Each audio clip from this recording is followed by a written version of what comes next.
जय श्रीमनारायण दोस्तों आज की वीडियो में आप सुनेंगे वैशाख मास महत्म के 6वें अध्याय को।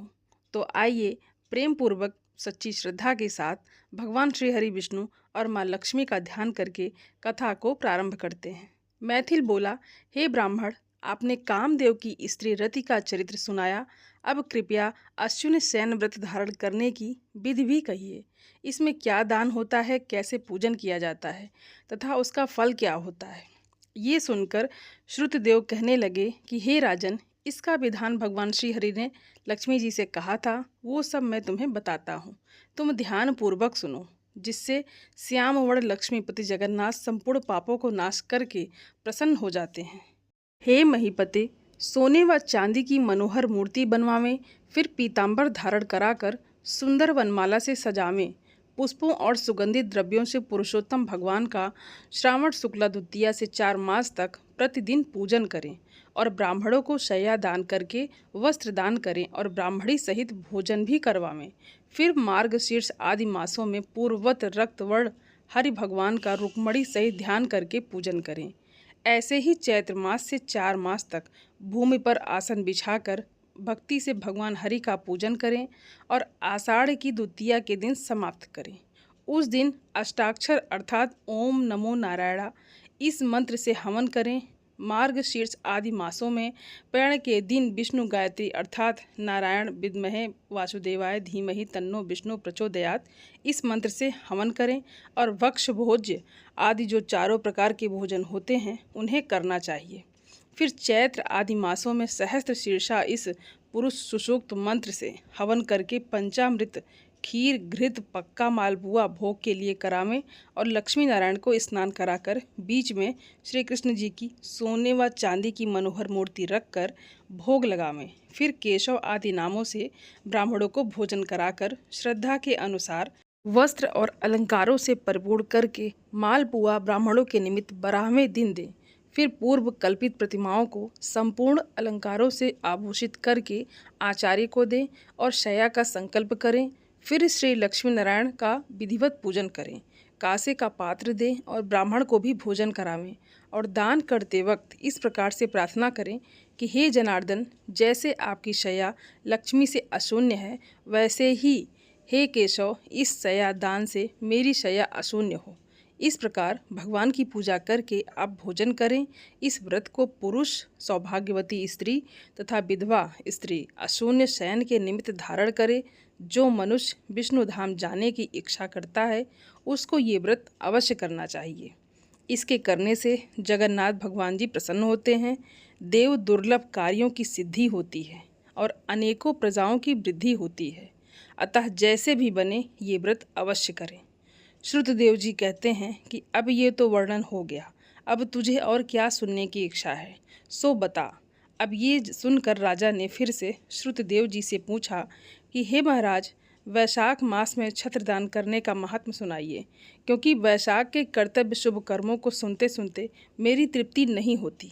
राजा के ऐसे वचन सुनकर श्रुतदेव जी राजा से कहने लगे कि हे राजा, छत्रदान के फल की एक प्राचीन कथा कहता हूँ, सो ध्यान पूर्वक सुनो।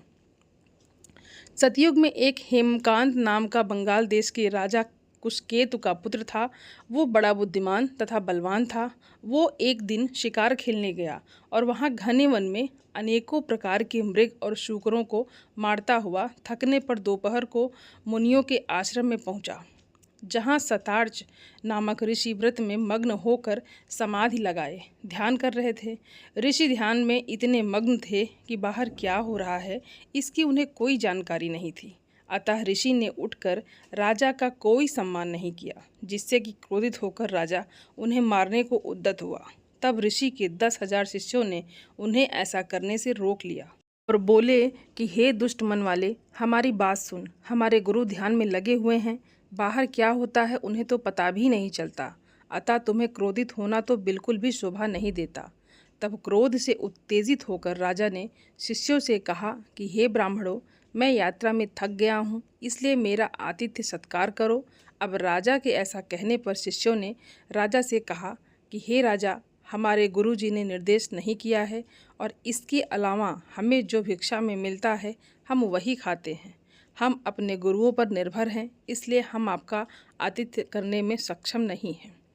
तब शिष्यों के द्वारा आतिथ्य सत्कार के लिए मना करने पर राजा ने उन्हें मारने के लिए धनुष उठा लिया और राजा बोला कि इन्हें मैंने विभिन्न तरीकों से जानवरों, लुटेरों आदि से होने वाले खतरों से बचाया है। अब वे जिन्हें मेरे द्वारा मौद्रिक उपहार दिए गए थे, वे मुझे सिखाने की कोशिश करते हैं। ये कृतज्ञ और अत्यधिक घमंडी है। ये बिल्कुल वैसे ही है जैसे कि जानलेवा हमलावर होते हैं। इसलिए यदि मैं इन्हें मार भी दूं तो कोई हानि नहीं है। इस प्रकार क्रोधित होकर उसने अपने धनुष से बाण निकाला और छोड़ना आरंभ कर दिया। जब वे भागे तो उनका पीछा भी किया।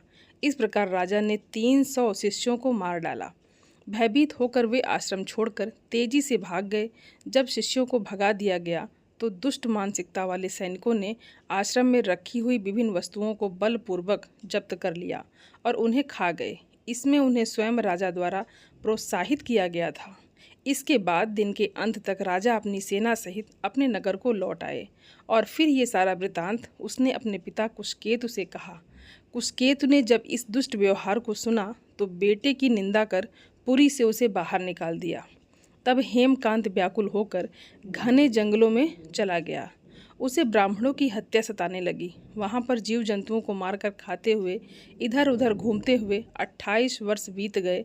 फिर एक दिन की बात है कि तीर्थ यात्रा करते हुए त्रित नामक महामुनि वैशाख मास में दोपहर के समय वन में आए, जो धूप और तृषा के मारे व्याकुल होकर वृक्षहीन स्थान में मूर्छित होकर गिर पड़े। तब देव योग से हेमकांत ने त्रित मुनि को ऐसी दशा में देखकर ढाक के पत्तों की छतरी बनाकर धूप निवारण के लिए सिर पर लगाई और अलंबू का जल दिया। इस उपचार से मुनेश्वर की मूर्छा चली गई और जब चेत हुआ तो उस पत्तों की छतरी को लगाए हुए धीरे धीरे किसी गांव में जाकर पहुँचे। अब इसी पुण्य के प्रभाव से उसकी 300 ब्रह्म हत्याएँ दूर हो गई, जिससे कि हेमकांत को बड़ा विस्मय हुआ कि मेरी ब्रह्म हत्या दूर कैसे हो गई। इसी विचार में पड़ा था कि हेमकांत को संग्रहणी नामक रोग उत्पन्न हो गया, जिससे कि प्राण संकट जानकर व्याकुल हुआ। तभी उसे 3 पुरुष बड़े भयंकर यम के दूत दिखाई दिए और अब वो अपने कर्मों को सोचने लगा कि अचानक ही उसे छतरी दान करने का ध्यान आया। सो ही वो विष्णु भगवान का स्मरण करने लगा। तुरंत विष्णु भगवान ने अपने महामंत्री विश्वकर्मा को आज्ञा दी कि तुम जल्दी जाकर यमदूतों को रोको, क्योंकि हेमकांत ने वैशाख मास में धर्म किए हैं। इसलिए उनसे छुड़ाकर उसके पिता कुशकेतु राजा के पास ले जाकर कहो कि चाहे कोई सभी धर्मों से रहित हो या ब्रह्मचर्य आदि से भी रहित हो, यदि वो वैशाख धर्म में संलग्न है तो निसंदेह वो मेरा पसंदीदा होगा। यद्यपि आपके पुत्र ने घोर अपराध किए थे, फिर भी वो ऋषि को बचाने में लगा हुआ था, क्योंकि उसने वैशाख महीने में छाते का दान किया है, इसलिए वो अपने पापों से मुक्त हो गया है। इसमें कोई संदेह नहीं है और उस पुण्य कर्म की शक्ति से वो शांत दंत अर्थात आत्मनियंत्रित और शिरायुष अर्थात दीर्घकालिक बन गया है।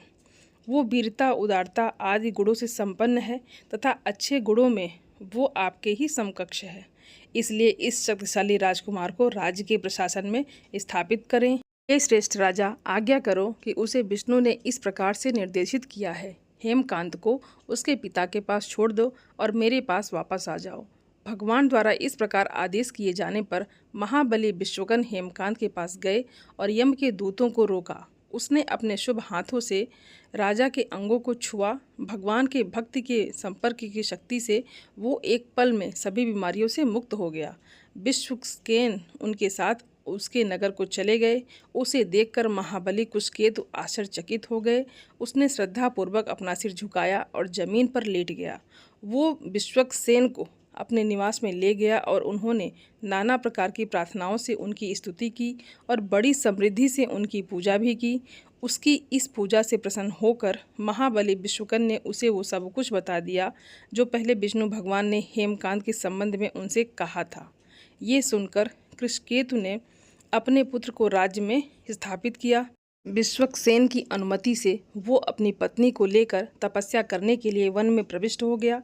फिर हेमकांत से आदर पूर्वक विदा लेने के बाद विश्वक्सेन जी श्वेत द्वीप को चले। इसके बाद राजा हेमकांत ने सभी प्रकार के जो वैशाख मास के पवित्र अनुष्ठान होते हैं उनको किया, जिससे भगवान श्री हरि विष्णु अत्यंत प्रसन्न हो गए। अब वो हर वर्ष पवित्र संस्कारों को करता, वैशाख मास के सभी नित्य धर्म का पालन करता था। वो ब्राह्मणों को अत्यंत प्रिय था और संरक्षक भी था। सदाचार के मार्ग पर हमेशा चलता था और सभी नियम धर्म का पालन करता था। वो शांत था, उसने समस्त इंद्रियों और मन को अपने वश में कर लिया। सभी प्राणियों के लिए मन में दया का भाव रखता था। सर्व संपत्तियों से युक्त थे, पुत्र पौत्र आदि से संपन्न थे। संपूर्ण भोगों को भोग कर विष्णु लोक को गए। इसलिए हे राजन, वैशाख मास के धर्मों से अधिक कोई भी धर्म पापों को नष्ट करने वाला नहीं है और ये सुलभ तथा धर्म, अर्थ, काम और मोक्ष चारों पुरुषार्थों को देने वाला है। इसलिए हे राजन, यत्नपूर्वक वैशाख मास के सभी नियमों का पालन करने का प्रयत्न करना चाहिए। तो आज की कथा यहीं पर समाप्त होती है और आगे की कथा आप कल की कथा में सुनेंगे। दोस्तों, उम्मीद करती हूँ ये वीडियो आप सभी को अच्छी लगी होगी और आप सभी सनातनी भाई बहनों से मेरा विनम्र निवेदन है, मेरे चैनल को सब्सक्राइब ज़रूर कर लें और वीडियो को लाइक और अपने फैमिली फ्रेंड के साथ शेयर ज़रूर करें। आप सभी को जय श्रीमन्नारायण। धन्यवाद दोस्तों।